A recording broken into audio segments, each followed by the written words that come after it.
तो monetary policies and there impact on economy.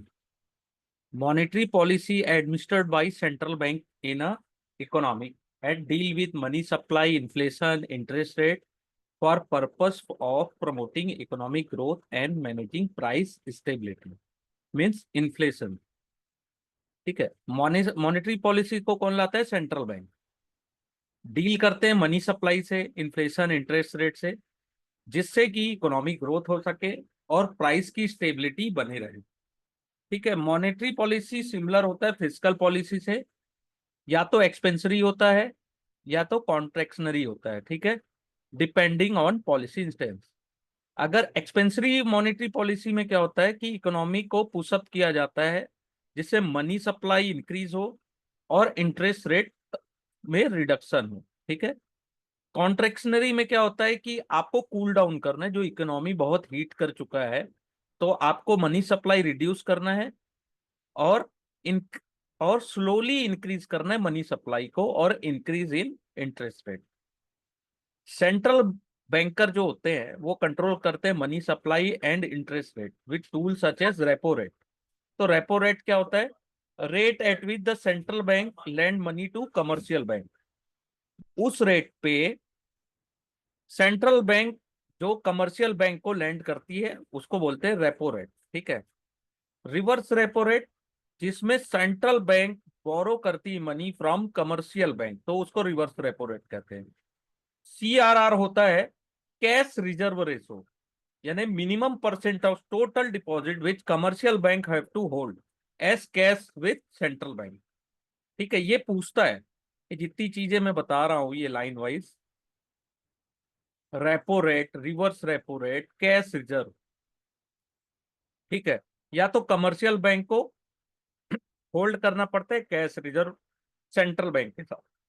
फिर होता है एसएलआर, स्टैट्यूटरी लिक्विड रेशो. ये मिनिमम परसेंट होता है टोटल डिपॉजिट का जिसको कमर्शियल्स बैंक को होल्ड करना पड़ता है in cash equivalent such as gold और गवर्नमेंट ऑफ इंडिया सिक्योरिटीज. ठीक है. तो ये सब चीजें इंपॉर्टेंट है. ठीक है. और आरबीआई की दो ही पॉलिसी होती है, यानी कि जो भी सेंट्रल बैंक है उसकी, एक्सपेंसरी और कॉन्ट्रैक्शनरी. ठीक है. अगर ये सब चीजें, there is no sure short formula to handle economy issue जैसे slowing down in growth, inflation, exchange rate management and other. Composition of GDP, growth rate, demographic feature of different economy, the same policy act differently. यानी कि एक्सपेंसरी या contractionary अगर policy आप use करते हैं तो जरूरी नहीं है कि सब जगह वो सेम इम्पैक्ट डाले. ठीक है. और कोई भी पॉलिसी होती है वो एक इकोनॉमिक प्रॉब्लम को सॉल्व करती है और अनइंटेंडेड कॉन्सिक्वेंस या फ्रेश प्रॉब्लम क्रिएट करती है. ठीक है.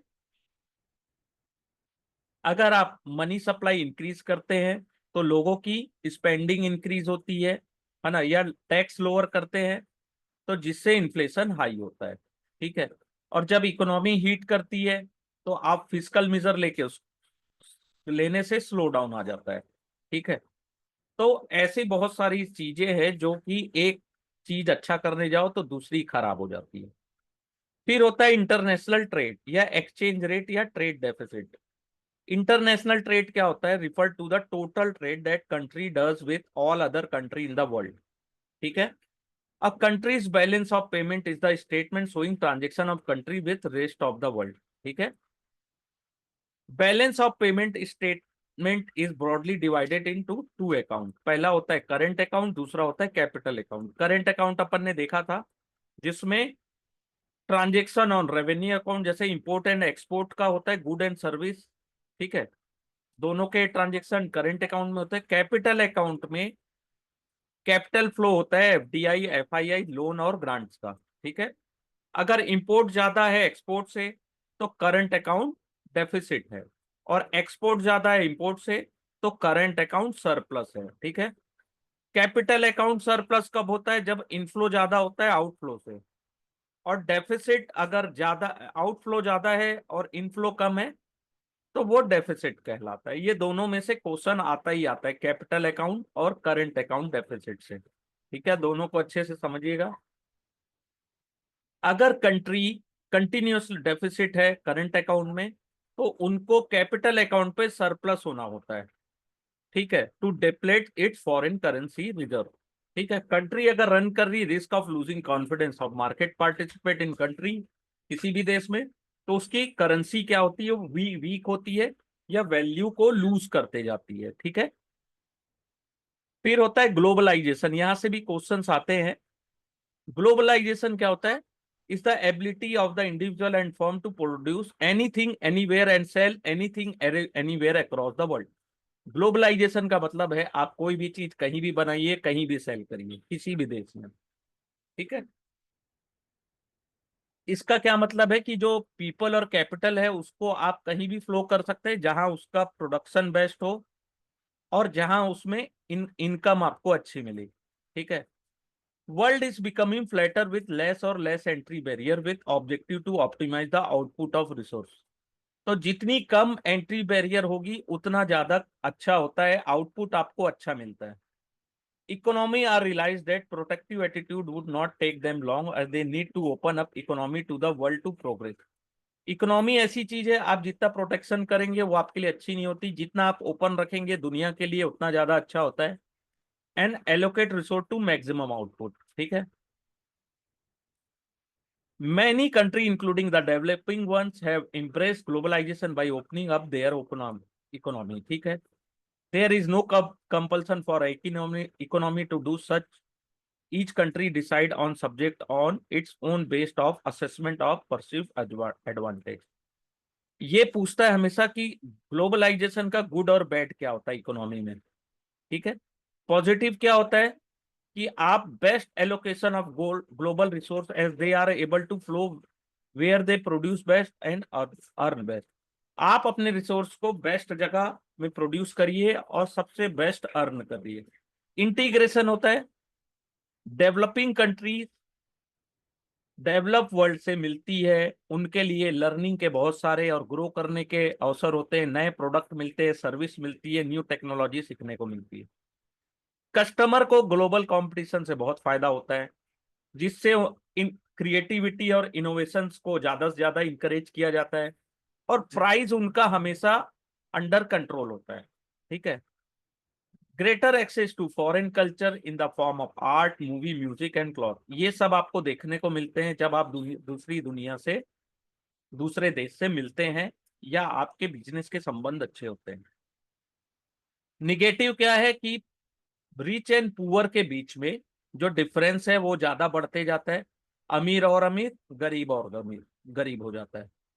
Competition result in survival of fittest, job क्या होता है एक जगह से दूसरी जगह मूव करने लगता है, जिसके पास लेस कॉम्पिटेंट टैलेंट होते हैं वो लेफ्ट हो जाते हैं। Integrated economy means problem in one part of world, अगर किसी एक दुनिया के किसी भी एक पार्ट में भी आपको परेशानी हुई, इसका इंपैक्ट पूरे ग्लोबल इकोनॉमी को पड़ता है। ठीक है, role of economic analysis in fundamental. ठीक है, इकोनॉमिक एनालिसिस का क्या रोल है फंडामेंटल एनालिसिस में। सबसे इंपॉर्टेंट जो one of the key focus area fundamental is whether and how much is the business likely to grow. कोई बिजनेस कितना और कैसे ग्रो कर सकता है और डूब सकता है, ये अपने को इकोनॉमिक एनालिसिस से जानकारी मिलता है। It may depended lot on execution by company और इट्स मैनेजमेंट। आप मैनेजमेंट और कंपनी के बारे में भी जान के इसको पता लगा सकते हैं, लेकिन जो एक्सटर्नल एनवायरमेंट होता है वो भी क्रिटिकल होता है। ठीक है, इससे पता चलता है कि रियल में कोई बिजनेस क्या कर सकता है। Economic analysis help us understand what is happening to external environment, बाहरी दुनिया में क्या हो रहा है और उसका बिजनेस में कितना इम्पैक्ट पड़ेगा। ठीक है, जैसे जीडीपी ग्रोथ को स्टडी करने से अपने को समझ में आता है कि ओवरऑल इकोनॉमी कैसा कर रही है कंट्री को। मॉनेटरी पॉलिसी फिस्कल पॉलिसी से अपने को समझ में आता है कि कितना सपोर्ट मिल रहा है इकोनॉमी को। ठीक है, interest rate, inflation, public expenditure, fiscal deficit से अपने को समझ में आता है कि आने वाले फ्यूचर में मॉनेटरी और फिस्कल पॉलिसीज को कौन से डायरेक्शन में जाना चाहिए। ठीक है, ये सब रीड करके कोई भी एनालिस्ट अंडरस्टैंड कर सकता है कि इकोनॉमी ग्रो कर रही है, सेंट्रल बैंक और गवर्नमेंट का कितना सपोर्ट है ग्रोथ के लिए। इकोनॉमी अगर श्रिंक हो रही है तो लेवल ऑफ इन्फ्लेशन कितना है। ठीक है, सेंट्रल बैंक के पास इनफ रूम है कि नहीं कि वो लिक्विडिटी इंक्रीज करे बाय कटिंग इंटरेस्ट। तो ये सब चीजें सीखने को मिलती है। फिर तीन टाइप के ट्रेंड होते हैं इकोनॉमी में, एक होता है सेक्युलर, सिक्लिकल एंड सीजनल। ठीक है, तीन टाइप के ट्रेंड होते हैं। सेक्युलर क्या होता है, यहां से क्वेश्चन आता है, इसको बहुत अच्छे से देखिएगा। सेक्युलर मीन्स होता है कि आज के डेट में डिजिटल हो गया है सबका ऑफिस। ऑफिस कोई भी ऑफिस जाए वो डिजिटल है, चाहे छोटा बड़ा भी ऑफिस होगा तो वो डिजिटल है, हर जगह कंप्यूटर है। इंक्रीज डिजिटलाइजेशन, डिजिटल दुनिया के आने से पेपर और इंक की जगह खत्म हो गई, पूरी तरीके से मार्केट से खत्म हो गया। ठीक है, establishment are likely to have increase their spending on digital product. Digital product में ज्यादा से ज्यादा लोग स्पेंड कर रहे हैं। Secular trend often driven by disruption caused by change in technology, culture, demography and consumer performance among other factors। ठीक है, ये लॉन्ग टर्म के नेचर में होता है, ऐसा नहीं अचानक से आया और सेक्युलर ट्रेंड और सब खत्म हो गया। धीरे धीरे धीरे लोग स्याही और पेन की जगह कंप्यूटर यूज करने लगे। ठीक है, जैसे पहले ऑफलाइन क्लासेस होती थी, धीरे धीरे उसकी जगह आज का के डेट में ऑनलाइन क्लासेस ले ली, जिससे हम पूरे, जैसे मैं आपसे कनेक्ट हूँ। तो ये भी एक सेक्युलर ट्रेंड है। ठीक है, अब इसको चेंज करने में कितना समय लगेगा ये भी देखने वाली बात होगी। फिर होता है सिक्लिकल ट्रेंड। इसमें क्या होता है, cyclical trend are non permanent, they reverse. Permanent नहीं होते, रिवर्स होता हो जाते हैं कुछ समय बाद। तीन टाइप के होते हैं, इकोनॉमिक साइकिल, कमोडिटी साइकिल और इन्वेंट्री साइकिल। इकोनॉमिक साइकिल क्या होता है, इकोनॉमिक कभी एक्सपेंस करता है, एक्सपेंड होता है, ऐसे ऊपर जाता है, फिर धीरे से रिसेशन आता है, फिर रिसेशन के बाद फिर ऊपर जाता है, फिर नीचे आता है। तो ये चार फेस में डिवाइड है इकोनॉमिक साइकिल। पहला होता है बूम, ये बूम आया, फिर पीक हुआ, फिर रिसेशन आया, फिर बूम आया। तो एक्सपेंशन या बूम, जब किसी भी consumption of good and service increase होती है, क्योंकि higher income, lower interest rate, higher level of consumer confidence, higher demand for product result in higher production. किसी भी प्रोडक्ट की डिमांड ज्यादा होने से प्रोडक्शन हाई होता है, हायर एम्प्लॉयमेंट होता है, जिसके कारण कंजप्शन हाई हो जाता है। इससे इकोनॉमी बूम करती है, कंज्यूमर और बिजनेस का कॉन्फिडेंस बढ़ता है, बिजनेस कैपेसिटी एक्सपेंड होती है, consumer plan to acquire long term asset. Consumer क्या करते हैं, कार, घर, बड़ी चीजें खरीदते हैं, लोन लेते हैं एक्सपेंडिचर्स के लिए। ठीक है, बोरोइंग बढ़ती है, उससे क्या होता है, इंटरेस्ट रेट हाई हो जाता है। हायर कंजप्शन से क्या होता है, हायर इन्फ्लेशन आता है, इकोनॉमी पीक में पहुंचती है। Manufacture invest in capacity expansion. जब बूम करता है तो मैन्युफैक्चर क्या करता है, अपने दुकान या अपनी शॉप्स को डबल कैपेसिटी का करते हैं। ठीक है, इसको बोलते हैं एक्सपेंशन या बूम। इसको अच्छे से देखिएगा, आता ही है क्वेश्चन यहाँ से। फिर होता है slow down, economy reach the peak, economy peak में होती है, टॉप में, हायर प्राइस होता है, हायर इंटरेस्ट रेट होता है। ठीक है, जिससे कंजप्शन डिस्करेज होता है। इन्फ्लेशन को कंट्रोल करने के लिए सेंट्रल बैंक क्या करता है, मॉनेटरी पॉलिसी को टाइट करते हैं, जिससे स्लो डाउन आ जाता है। ठीक है, कंजप्शन इज द राइज और rate of increase is lower. तो जो मैन्युफैक्चर जिन्होंने एक्सपेंस करने की सोची थी, वो क्या करते हैं, अपनी कैपेसिटी को एक समय के लिए रोक देते हैं कि हम अभी लोअर कैपेसिटी में ही काम करेंगे। ठीक है, फिर होता है रिसेशन। इसमें क्या होता है, रेट, यूटिलाइजेशन रेट लो होता है, मैन्युफैक्चर कट डाउन करते हैं, एक्सपेंशन नहीं करते हैं, कंट्रोल करते हैं कॉस्ट को। ठीक है, ले ऑफ करते हैं, ले ऑफ करते हैं। ठीक है, कंज्यूमर कंजप्शन क्या होता है, डिक्रीज होता है, जिससे लॉसेस होते हैं, अनएम्प्लॉयमेंट बढ़ता है। ठीक है, consumer start saving rather than Boeing. Consumer क्या करता है, सेव ज्यादा करते हैं, बोरो कम करते, उधार कम लेते हैं, जिससे क्या होता है, real decline in interest rate. ठीक है। Reduction consumption also bring down the inflation, consumption अगर डिक्रीज होती है तो इन्फ्लेशन रेट भी डिक्रीज होता है। फिर रिकवरी, रिकवरी क्या होती है? Low inflation rate enable central bank to loosen their monetary policies. तो एक्सटेंड लिक्विडिटी को एक्सटेंड किया जाता है, easy availability of money and decrease in price. Consumer start buying good and service. This result in economy activity picking up. Eventually result in expansionary phase. तो recovery के बाद फिर expansion आता है। कमोडिटी साइकिल होता है फिर। Price of many hard commodity tend to go up and down. Cycle चलता है कमोडिटी का भी। Commodity cycle is driven by the economic cycle. Expansionary phase में कमोडिटीज का जो प्राइस होता है वो ज्यादा बढ़ता है, इंक्रीज होता है, क्योंकि डिमांड ज्यादा होती है। और कमोडिटीज के प्राइस डिक्लाइन होते हैं रिसेशन में। ठीक है। कमोडिटी जरूरी नहीं है इकोनॉमिक साइकिल में डिपेंड हो, कई बार इंडिपेंडेंट भी होता है। Commodity price increase, supplier of commodity में इंक्रीज देयर प्रोडक्शन। कमोडिटी के प्राइस इंक्रीज होने से सप्लायर क्या होते हैं? इंक्रीज करते हैं प्रोडक्शन, एडवांटेज लेने के लिए।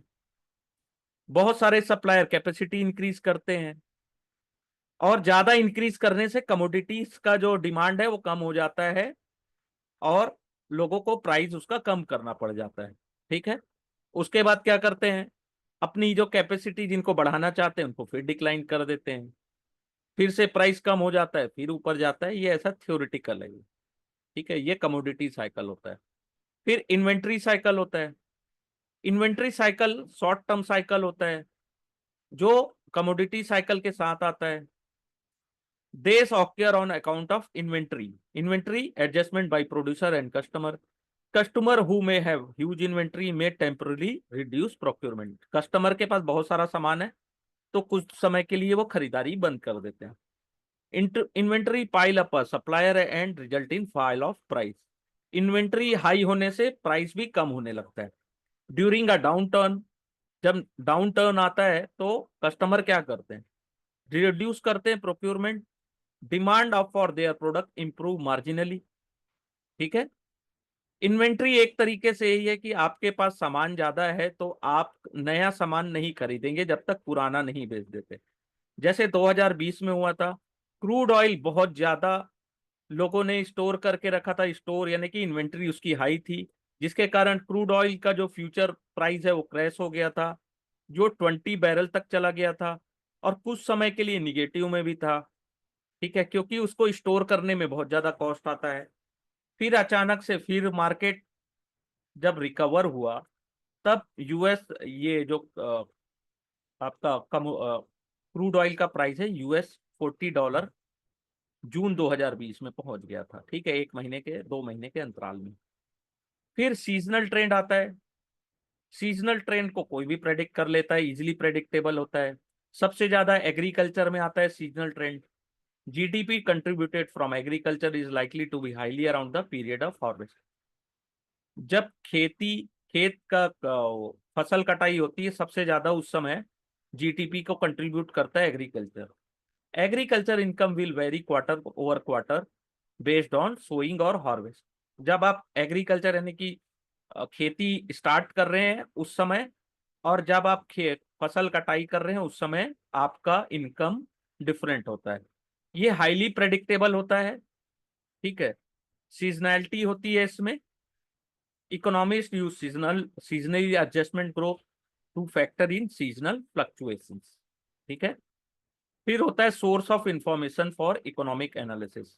Government website, SEBI, RBI, economic research report, economic survey, यहां से आपको इकोनॉमिक के पूरी जानकारी मिल जाती है। ठीक है। यहाँ पे अपना चैप्टर 5 टोटल कंप्लीट होता है।